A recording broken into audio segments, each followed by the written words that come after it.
नमस्कार, good evening. कैसे हैं आप लोग? काफ़ी दिनों बाद आपसे मुलाकात हो रही है। दोस्तों, मैं आपको बता दूं कि आज के इस छोटे सी वीडियो में भारत के भूगोल संबंधित कुछ महत्वपूर्ण प्रश्नों पर चर्चा होगी, जिनके विभिन्न वनडे एग्जाम में आने की संभावना जो है पूरी रहती है। आइए शुभारंभ करते हैं इस वीडियो का। देखिए, प्रश्न संख्या 1 में दिया गया है कि भारत किस गोलार्ध में स्थित है। भारत किस गोलार्ध में स्थित है? उत्तरी गोलार्ध, पूर्वी गोलार्ध, उत्तर पूर्वी गोलार्ध या फिर इनमें से कोई नहीं। तो दोस्तों, मैं आपको बता दूं कि भारत की जो स्थिति है, ये अगर आपकी पृथ्वी है और बीचों बीच आपकी जाती है विषुवत रेखा, ठीक है। तो भारत की स्थिति जो है इस विषुवत रेखा के उत्तर में है ना। और यह 0 डिग्री यानी जीएमटी रेखा के पूर्व में है। तो ये आपका नॉर्थ है, यहाँ पे आपका ईस्ट हो जाएगा, ठीक है। नीचे आपका साउथ हो जाएगा और इधर जो आपका वेस्ट हो जाएगा। तो भारत की स्थिति जो नॉर्थ और ईस्ट के बीच में है, यानी ये दिशा आपकी क्या हो जाएगी? उत्तर पूर्वी गोलार्ध। यानी यहाँ पे उत्तर आपका सही हो जाएगा उत्तर पूर्वी गोलार्ध में, है ना, पहले का ऑप्शन सी। इसके बाद प्रश्न संख्या 2 की अगर बात करिएगा तो यहाँ पे दिया गया है कि भारतीय मुख्य भूमि का दक्षिणी बिंदु का निर्देशांक कितना है।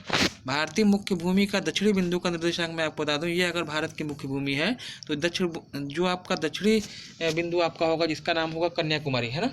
कन्याकुमारी का निर्देशांक आपसे पूछा है और आपको मालूम है कि भारतीय मुख्य भूमि का जो विस्तार है 8 अंश, है ना, 8 अंश 4 मिनट उत्तरी अक्षांश से स्टार्टिंग होती है और 37 डिग्री 6 मिनट उत्तरी अक्षांश तक है। यानी कन्याकुमारी से जो अक्षांश आपका गुजरेगा उसका निर्देशांक कितना हो जाएगा? 8 अंश 4 मिनट उत्तरी अक्षांश। यानी इस ऑप्शन में आपका जो है ऑप्शन डी जो है यहाँ पे सही हो जाएगा, ठीक है। इसके बाद प्रश्न संख्या 3 की अगर बात करिए तो यहाँ पे दिया गया है कि कुल कितने राज्य मिलके भारत की स्थलीय सीमा बनाते हैं। निम्नलिखित में से कुल कितने राज्य मिलके भारत की स्थलीय सीमा बनाते हैं? 28 दिया है, 20 दिया है, 22 दिया है और 17 दिया है। दोस्तों, मैं बता दूं जो एक्चुअल में जो आज की डेट में अगर देखा जाए तो कुल 16 राज्य ऐसे हैं जो कि भारत की स्थलीय सीमा का निर्माण करते हैं और इसकी कुल लंबाई जो है 15,200 किलोमीटर है ना। 16 राज्य यहाँ पे उत्तर होना चाहिए, लेकिन ऑप्शन में चूंकि 16 नहीं दिया गया, 17 दिया गया है, तो यहाँ पे जो नियर बाई ऑप्शन जो हो जाएगा वो हो जाएगा 17 राज्य का। लेकिन अगर आज की डेट में अगर आपसे प्रश्न पूछा जाएगा तो उत्तर आपका क्या हो जाएगा? 16।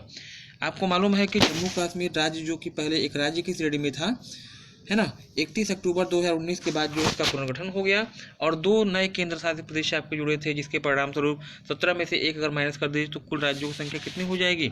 वह 16 हो जाएगी, ठीक है।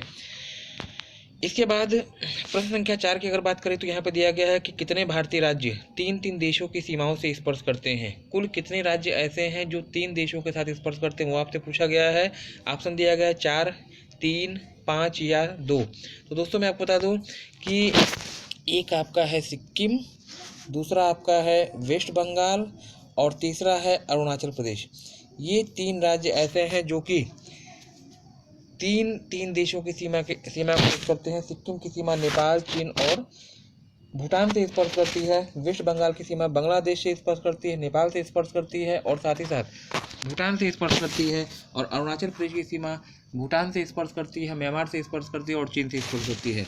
तो वर्तमान समय में ऐसे राज्य जो कि 3 देशों के बॉर्डर को स्पर्श करते हैं, ऑप्शन भी आपका सही हो जाएगा। कुल 3 राज्य ऐसे होंगे, है ना। इसके बाद दिया है निम्नलिखित में से कौन सा राज्य बांग्लादेश की सीमा से स्पर्श नहीं करता है, ठीक है। ये ध्यान रखिएगा, यहाँ पे आपको नहीं पे ज़्यादा जोर देना है। 3 राज्य ऐसे हैं जो कि बांग्लादेश को स्पर्श करते हैं और 1 राज्य ऐसा है जो कि बांग्लादेश को स्पर्श नहीं करता है। तो यहाँ पे उत्तर जो हो जाना चाहिए, देखिए, मेघालय टच करता है, मिजोरम टच करता है और पश्चिम बंगाल की सीमा जो है बांग्लादेश से स्पर्श करेगी। मणिपुर ऐसा राज्य है, अगर आपको याद हो तो मणिपुर की सीमा म्यांमार को तो टच करती है, लेकिन बांग्लादेश को यह जो है स्पर्श नहीं करती है, ठीक है। नेक्स्ट दिया है निम्नलिखित में से कौन सा राज्य बांग्लादेश की सीमाओं से 3 ओर से घिरा हुआ है। निम्न में से कौन सा राज्य बांग्लादेश की सीमा से 3 ओर से घिरा है? 3 ओर से पूरा है और यहाँ पे उत्तर आपका हो जाना चाहिए त्रिपुरा। त्रिपुरा भारत का एक ऐसा राज्य है जिसकी 3 ओर अंतर्राष्ट्रीय सीमा है, यानी 3 ओर से बांग्लादेश से पूरा 3 ओर से बांग्लादेश से घिरा हुआ राज्य त्रिपुरा, ठीक है। नेक्स्ट प्रश्न संख्या 7 की अगर बात करिए तो यहाँ पे दिया गया है कि कौन सा राज्य म्यांमार से सबसे अधिक मात्रा में सीमा स्पर्श करता है। अरुणाचल प्रदेश, नागालैंड, मिजोरम या फिर मणिपुर। तो दोस्तों, ये चारों ही राज्य अरुणाचल प्रदेश को टच करेंगे और सर्वाधिक सीमा जो होगी वो होगी अरुणाचल प्रदेश के साथ, है ना। प्रश्न संख्या 7 के बाद जो प्रश्न संख्या 8 आपका कहा गया है, दिया गया है कि मैकमोहन रेखा किन दो के बीच में है। देखिए यहाँ पे प्रश्न थोड़ा घुमाया गया है, आप निश्चित रूप से गलत करेंगे।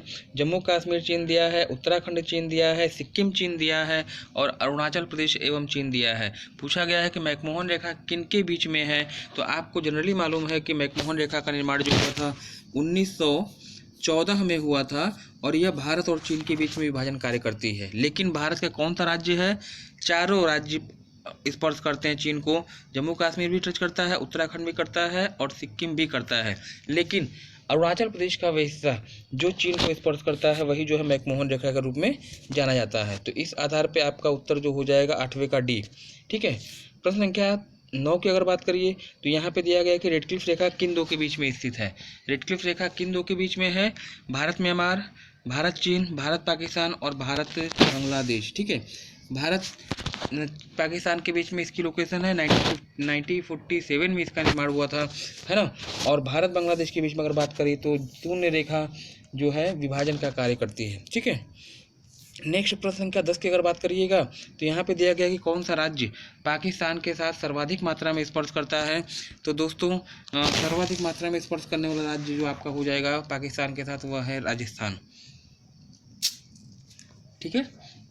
प्रश्न संख्या 11 की बात करिए तो यहाँ पे दिया गया है कि कर्क रेखा कुल कितने भारतीय राज्यों से स्पर्श करती है। कुल कितने राज्यों को स्पर्श करती है कर्क रेखा, कितने राज्यों से गुजरती है? तो मैं आपको बता दूं कि कुल राज्यों की संख्या 8 होगी। 8 राज्य कौन से हैं? तो गुजरात है, राजस्थान है, एमपी है, छत्तीसगढ़ है ना, उसके बाद झारखंड है, वेस्ट बंगाल है, त्रिपुरा है और मिजोरम है। ये 8 राज्य हैं, गुजरात, राजस्थान, मध्य प्रदेश, छत्तीसगढ़, झारखंड, वेस्ट बंगाल, त्रिपुरा और मिजोरम, जो कि कर्क रेखा को स्पर्श करते हैं। कर्क रेखा की लंबाई एमपी में सर्वाधिक होगी और सबसे कम लंबाई जो है वह राजस्थान में है। ठीक है।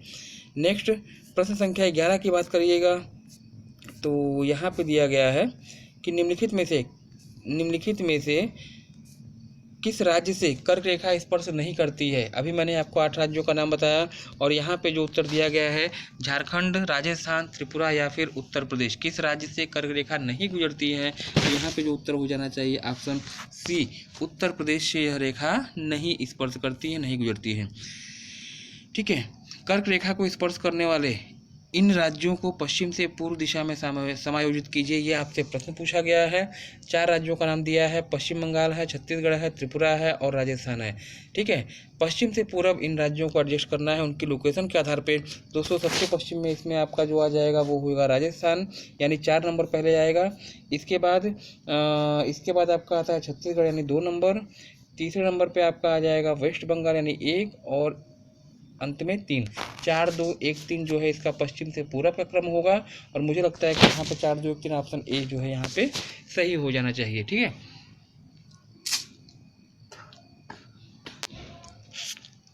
इसके बाद जो अगला क्वेश्चन आपका आया है यहाँ पे,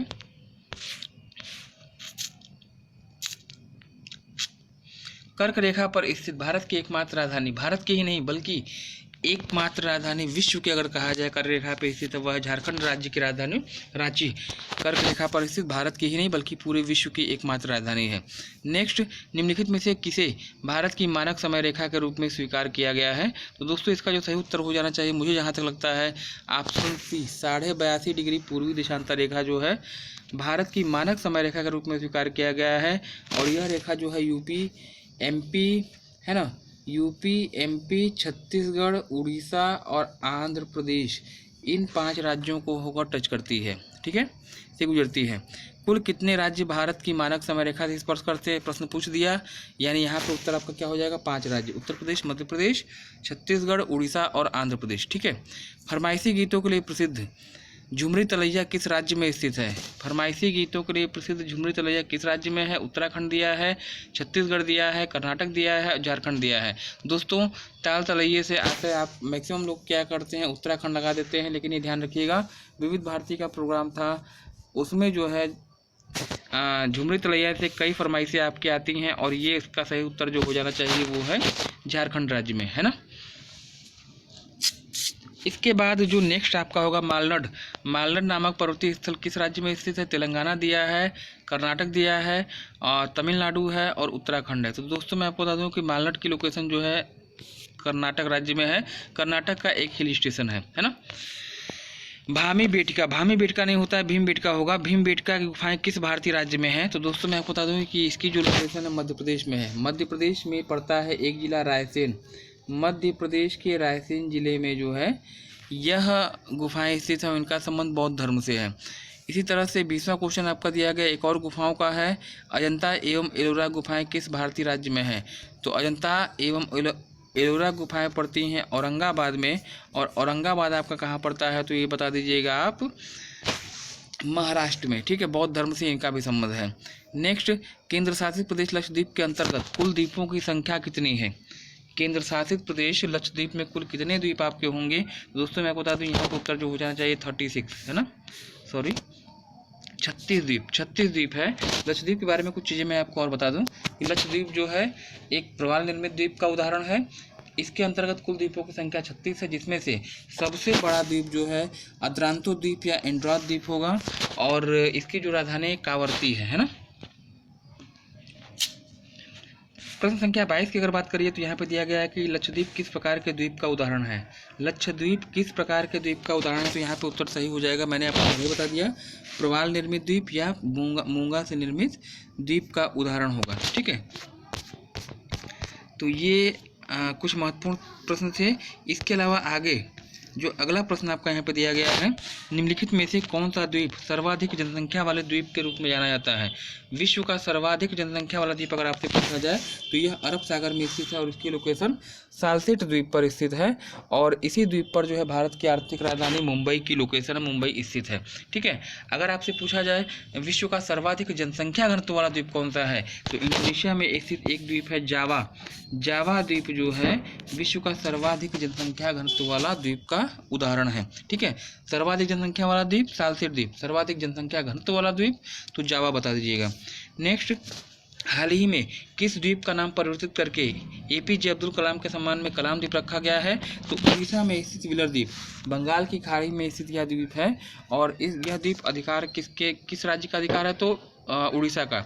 इसी द्वीप का नाम जो है पूर्व राष्ट्रपति के सम्मान में कलाम द्वीप रखा गया। नेक्स्ट, राजद्वीप, नील द्वीप और हैवलॉक द्वीप है ना। राजद्वीप, हैवलॉक द्वीप और नील द्वीप यह किस केंद्र शासित प्रदेश के द्वीप हैं? दोस्तों इसका सीधा सा उत्तर हो जाएगा अंडमान निकोबार द्वीप समूह। अंडमान निकोबार द्वीप समूह की बात करिए तो भारतीय मुख्य भूमि के दक्षिण पूर्व दिशा में स्थित एक केंद्र शासित प्रदेश है, और इसमें 200 से अधिक द्वीप आपके होंगे, है ना। और यह एक ज्वालामुखी निर्मित द्वीप का उदाहरण है, जिसकी राजधानी पोर्ट ब्लेयर है। ठीक है, राजद्वीप, नील द्वीप, हैवलॉक द्वीप चर्चा में थे क्योंकि हाल ही में इनका नाम परिवर्तित किया गया था। राजद्वीप का नाम नेताजी सुभाष चंद्र बोस के नाम पे सुभाष द्वीप, हैवलॉक द्वीप का नाम स्वराज द्वीप, और नील द्वीप का नाम शहीद द्वीप किया गया था। ठीक है, परिवर्तित किया गया था। अंडमान निकोबार की सबसे ऊंची पर्वत चोटी सैडल पीक है, यह किस द्वीप पर स्थित है? तो इसकी लोकेशन जो है उत्तरी अंडमान, सैडल पीक कह लीजिए या पल्याण शिखर कह लीजिए, अंडमान निकोबार की सबसे ऊंची पर्वत चोटी है, यह उत्तरी अंडमान द्वीप पर स्थित है। 10 डिग्री चैनल किन दो द्वीपों के मध्य स्थित है? 10 डिग्री चैनल जो है अंडमान द्वीप समूह को निकोबार से अलग करता है, और इसकी लोकेशन जो हो जाएगी लिटिल अंडमान और कार निकोबार के मध्य। ठीक है, नेक्स्ट प्रश्न संख्या 28 की अगर बात करिए तो अंडमान निकोबार द्वीप समूह किस प्रकार के द्वीप का उदाहरण है? मैंने आपको पहले ही बता दिया, यह जो है ज्वालामुखी निर्मित द्वीप का उदाहरण है, और इसी द्वीप समूह पर भारत का एकमात्र सक्रिय ज्वालामुखी है, जिसे आप कहते हैं बैरन। बैरन द्वीप जो है भारत का एकमात्र सक्रिय ज्वालामुखी है, यह अंडमान निकोबार द्वीप समूह पर स्थित है। नेक्स्ट, बैरन द्वीप, देखिए पहले ये मैंने बता दिया उत्तर इसका, बैरन द्वीप भारत का एकमात्र सक्रिय ज्वालामुखी है, यह किस द्वीप पर स्थित है?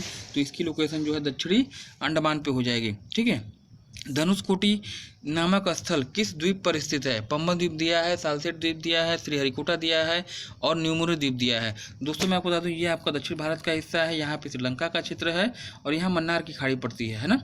मन्नार की खाड़ी में ही एक द्वीप स्थित है जिसका नाम पंबन द्वीप, और इसी द्वीप का दक्षिणतम बिंदु जो है धनुषकोटी के रूप में जाना जाता है।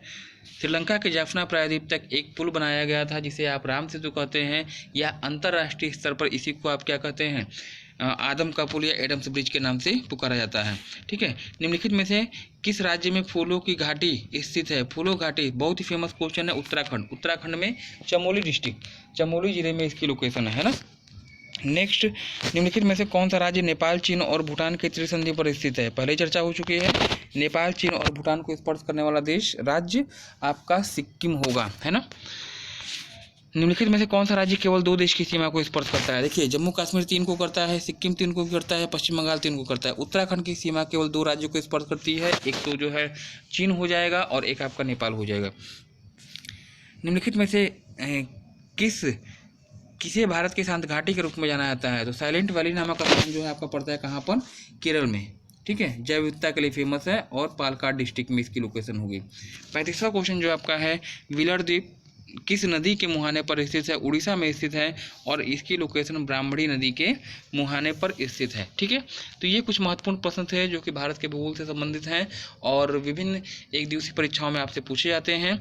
आज के लिए फिलहाल इतना ही, मिलते हैं अगले वीडियो में। धन्यवाद, शुभ रात्रि।